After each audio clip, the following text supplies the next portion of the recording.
Alison. I'm the Programs Outreach and Youth Services Manager here at Monterey County Free Libraries. In today's Halloween reading, we are going to be finishing The Vacant Lot. Mr. Townsend rushed out of the room. "I dare say it'll be gone when he gets there," began George. Then he stared around the room. "What's to pay here?" he cried. "Oh, George, the whole house shook all at once and all the looking glasses broke," wailed his mother, and Adriana and Cordelia joined. George whistled with pale lips. Then Mr. Townsend entered. "Well?" asked George. "See anything?" "I don't want to talk," said his father. "I've stood just about enough." "We've got to sell out and go back to Townsend Center," cried his wife in a wild voice. "Oh, David, say you'll go back." "I won't go back for any such nonsense as this. And sell a $25,000 house for $5,000, said he firmly. But that very night, his resolution was shaken. The whole family watched together in the dining room. They were all afraid to go to bed. That is, all except possibly Mr. Townsend. Mrs. Townsend declared firmly that she, for one, would leave that awful house and go back to Townsend Center whether he came or not, unless they all stayed together and watched. And Mr. Townsend yielded. They chose the dining room for the reason that it was nearer the street should they wish to make their egress hurriedly, and they took up their station around the dining table on which Cordelia had placed a luncheon. "It looks exactly as if we're watching with a corpse," she said in a horror-stricken whisper. "Hold your tongue if you can't talk sense," said Mr. Townsend. The dining room was very large, finished in oak, with a dark blue paper above the wainscoting. The old sign of the tavern, the Blue Leopard, hung over the mantel shelf. Mr. Townsend had insisted on hanging it there. He had a curious pride in it. The family sat together until after midnight, and nothing unusual happened. Mrs. Townsend began to nod. Mr. Townsend read the paper ostensibly. Adriana and Cordelia stared with roving eyes about the room, then at each other, as if comparing notes on terror. George had a book which he studied furtively. All at once, Adriana gave a startled exclamation, and Cordelia echoed her. George whistled faintly. Mrs. Townsend awoke with a start, and Mr. Townsend's paper rattled to the floor. "Look!" gasped Adriana. The sign of the Blue Leopard over the shelf glowed as if a lantern hung over it. The radiance was thrown from above. It grew brighter and brighter as they watched. The Blue Leopard seemed to crouch and spring with life. Then the door into the front hall opened. The outer door, which had been carefully locked. It squeaked, and they all recognized it. They sat staring.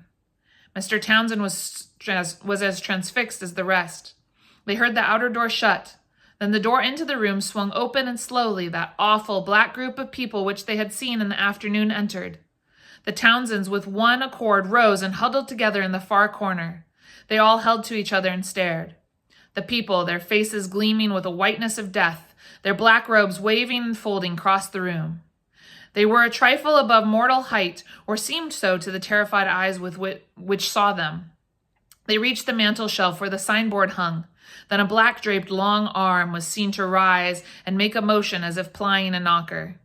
Then the whole company passed out of sight, as if through the wall, and the room was as before.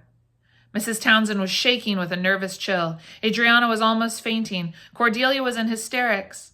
David Townsend stood glaring in a curious way at the sign of the Blue Leopard. George stared at him with a look of horror.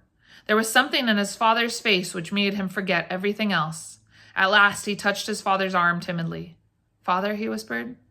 David turned and regarded him with a look of rage and fury. Then his face cleared. He passed his hand over his forehead. "Good Lord, what did come to me?" he muttered. "You looked at that awful picture of old Tom Townsend in the garret in Townsend Center, Father," whimpered the boy, shuddering. "Should think I might look like most any old cuss after such a darned work as this," growled David, but his face was white. "Go and pour out some hot tea for your mother," he ordered the boy sharply. He himself shook Cordelia violently. "Stop such actions," he shouted in her ears, and shook her again. "Ain't you a church member?" he demanded. "What be you afraid of? You ain't done nothing wrong, have ye?" Then Cordelia quoted scripture in a burst of sobs and laughter. "Behold, I was shapen in iniquity, and in sin did my mother conceive me," she cried out. "If I ain't done wrong, me of them that's come before me did. And when the evil one and the powers of darkness is abroad, I'm liable. I'm liable." Then she laughed loud and long and shrill. "If you don't hush up," said David, be still with that white terror and horror on his own face. "I'll bundle you out in that vacant lot, whether or no. I mean it." Then Cordelia was quiet after one wild roll of her eyes at him. The color was returning to Adriana's cheeks. Her mother was drinking hot tea in spasmodic gulps. It's after midnight, she gasped, and I don't believe they'll come again tonight. Do you, David? No, I don't, said David conclusively. Oh, David, we mustn't stay another night in this awful house. We won't. Tomorrow we'll pack off bag and baggage to Townsend Center if it takes all the fire department to move us, said David. Adriana smiled in the midst of her terror. She thought of Abel Lyons. The next day, Mr. Townsend went to the real estate agent who had sold him the house. It's no use, he said. I can't stand it. Sell the house for what you can get. I'll give it away rather than keep it. Then he added a few strong words as to his opinion for parties who sold him such an establishment. But the agent pleaded innocent for the most part. I'll own I suspected something wrong when the owner who pledged me to secrecy as to his name told me to sell the place for what I could get and did not limit me. I had never heard anything, but I began to suspect something was wrong. Then I made a few inquiries and found out that there was a rumor in the neighborhood that there was something out of the usual about the vacant lot. I had wondered myself why it wasn't built upon. There was a story about it being undertaken once and the contract made and the contractor dying.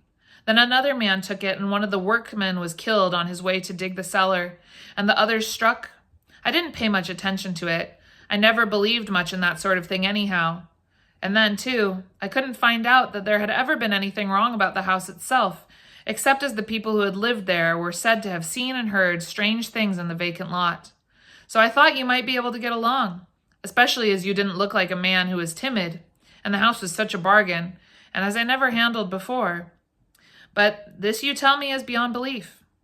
Do you know the names of the people who formerly owned the vacant lot? Asked Mr. Townsend.